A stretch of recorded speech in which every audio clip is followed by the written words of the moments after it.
top. So think about the fact that you have somebody doing this who also has the power to arrest you. And that is not okay. Having a counselor, like most schools used to have, a guidance counselor or whatever, fine. But to have someone doing this, and I know, oh, he's the friendly police officer guy. Yeah, but he's also going to arrest you for shit. And he has that power. And why do you have somebody in the school who has the power to arrest you? Kids get arrested for fighting. There was a video I came across. I can't really play the audio because you don't really hear anything except kids, being like, what the fuck, kind of, or like Jesus, because two kids get in a fight. And it's obviously one of those scenarios where they said, we're going to fight after school. And I'm sure if you hadn't been in one of those, people have said that to you before, or people that have done it. Like I have people like, meet me after school. I'm like, that's so fucking stupid. I'm not going to meet you for a fight. Like, if we're going to fight, fucking hit me, now I'm right here. I'm not going to go meet you after school. But that would happen, and it looked like that's what it was. I mean, they were outside. They were fighting. It was one-on-one. It was then the officers came over, tased them, and handcuffed them and arrested them. These are things that you should not be arrested for. And that's what happens when you have these officers there. They have the power to arrest people. And they do. So I would not go to school. I don't know what I would do at this point if I was a high school kid. And it's not just high school. I think elementary schools, a lot of them have this as well. It's pretty crazy to me that what schools have become. I mean, they were bad enough with indoctrination, with teaching discipline, with all of these things, and even having teachers, grab you and stuff like that. And now you introduce police officers into the mix, and that's just it's showing these kids that everything is about security and police and government and all of these things.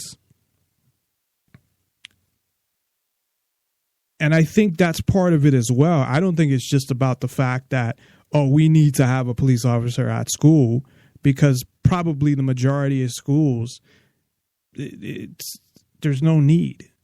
Probably 90-something% of the schools, there's no need. I mean, I know there's some schools that are in really bad neighborhoods and stuff like that they may need police in the schools. But even there, I mean, you can have security. So it's just, it sends a fucked up message. But I think it's a message that they want to send. I think it's something that they want kids to think, like it's normal to have police everywhere. It's normal to have police in your schools. And you're bringing kids up that way. And that's exactly what they want. And that's part of their whole plan there. He texted her for a while, and then she told him to stop it. He quit, and then he started again. So what's the deal? Huh? You got to keep yourself out of trouble. And the way you keep yourself out of trouble is to think about what you're doing, think about how people are going to perceive things. Okay, what that was one of the female students got a text message from a male student, kind of what sounded like it might have been a threat, or was it just maybe not really a threat, but uncomfortable, could be considered, telephone harassment. So my job is to talk to the kid, find out what he might have intended by that. What are you doing? You been lifting? Oh, yeah. You're all sore? No, I got over that. Oh, look at that. You I was even flexing right there. a little pec pump. Flex up. What's that? A whole thing of bubble gum. I help enforce some of the school rules and stuff. I'm kind of like a counselor because I talk to them about things, life problems and stuff like that. And to me personally, I can't think of anything more fulfilling short of when I was in active duty in the Air Force. I enjoy the job. I like working with the kids. This is a group, 7th, 8th, and 9th graders that need a lot of, attention and stuff because they're still formulating their characters. They're not really who they're going to become yet. And I see my role is to help them to become good citizens and do things, the right way. Why do we have a Declaration of Independence anyway? Become good citizens and do things the right way. From the way of a police officer that's telling them that, from based upon his training and his point of view, what the right way is, and good citizens who obey laws regardless of whether the laws are ridiculous or not, or violate your rights or not. The first one of these things that says, we hold these truths to be self-evident, that all men are created equal. So anyway, I think the thing that's important to remember is that it's hard to quantify exactly what it is that we do and how effective we are, because you can't put it on a graph how many crimes you prevented, or how many wrong choices you prevented, or how many right choices my presence or the presence of other SROs caused kids to enact. So you can't put it on a graph, but I think we SROs working in the schools are making a huge impact on the behavior of the kids and helping turn them into good citizens. Maybe next year. Good. I know. Maybe next year. They got a new coach, so we'll see what happens. Okay, well, that takes it for my day as a school resource officer here. Now I move into my coaching role, and we got a basketball game, and so I'm Coach Swift now for the rest of the day. I use my time after I get off duty to coach these guys, and hopefully we'll get a win for our first night. Take care.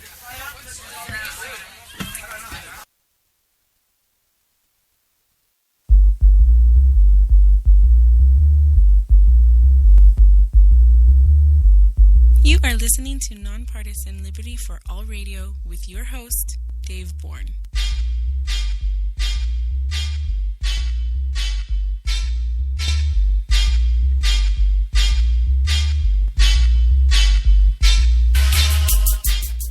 Nonpartisan Liberty for All, NonPartisanLibertyForall.com. Check us out there. 702-470-7664 is the number. Please send a text first and let me know your name and where you're calling from and what you want to talk about. And if you'd like to Skype in, and it sounds better that way, the Skype name is Nonpartisan Liberty for All. It's all one word. And please, when you type it in, try to each word use a capital, just because I had some issues before with my other account or whatever. Not that it should matter, but just in case. So anyway, that was a day in the life of a school resource officer. Actually, that was Boise, Idaho. Yeah, and I'm sure, you got to remember, number one, that's for the camera and that's edited. So who knows what he's really like, if he's like that or not. But that's not the point. As I was saying when I kind of broke in there, this is something that really bothers me, these police in schools. And not only do they have that, is they have these lockdowns now, which I had never heard of until reading the local paper. Well, reading it online. And you hear about these things. There's like at least one every week, if not more. And what will happen is, and these are at elementary schools, you'll have some moron who has made some threats and barricaded himself in his house. Maybe he's threatening to kill himself or something like that. You had one guy who got kicked out of his house and wouldn't leave. But you have the police are surrounding the place where they're at. So what threat is it to an elementary school 2 miles away? Or you'll have, there was one guy who they were chasing or something and ran out of the car, and they locked down like 3 elementary schools in the neighborhood or something. I just never heard of this before. And I don't know when these started, but I believe these are rather recently, because I didn't hear about school lockdowns, and I'm sure they happened before I heard about them, but until, well, maybe longer than that, because I'm sure once the some of the school shootings happened, that then they started with lockdowns. But I didn't hear about them till recently with elementary schools, and I think that's crazy. I can't really think of too many reasons to lock down in elementary school, and they're doing it, a couple times a week. Not the same school always, and it will a lot of times be 3 or 4 schools in a given fucking neighborhood.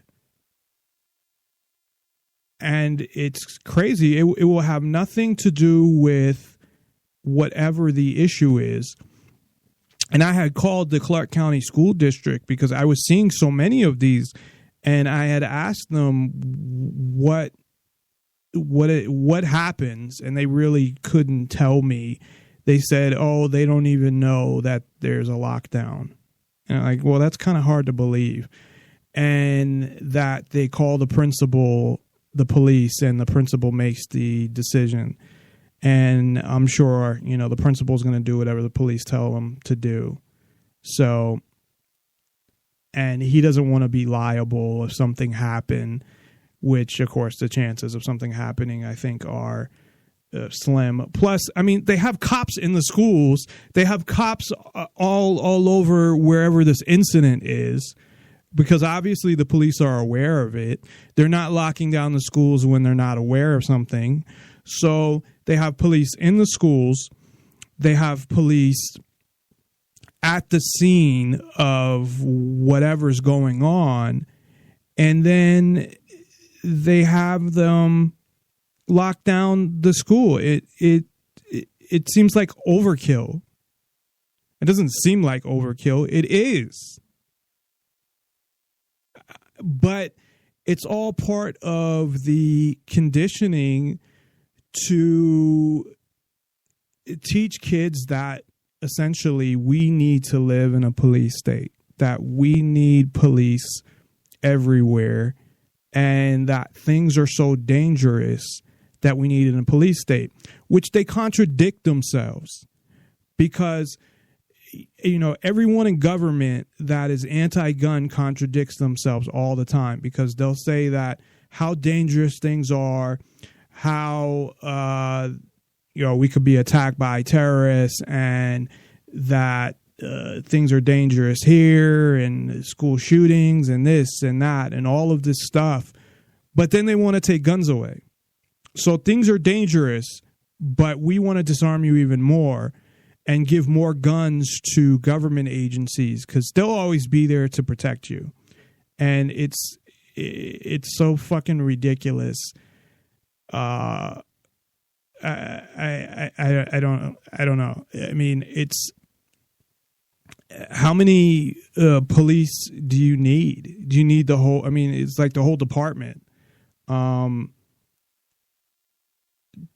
So that, of course, every time these things happen, the police probably love it, because they could say, hey, look, we need more officers because we have all these lockdowns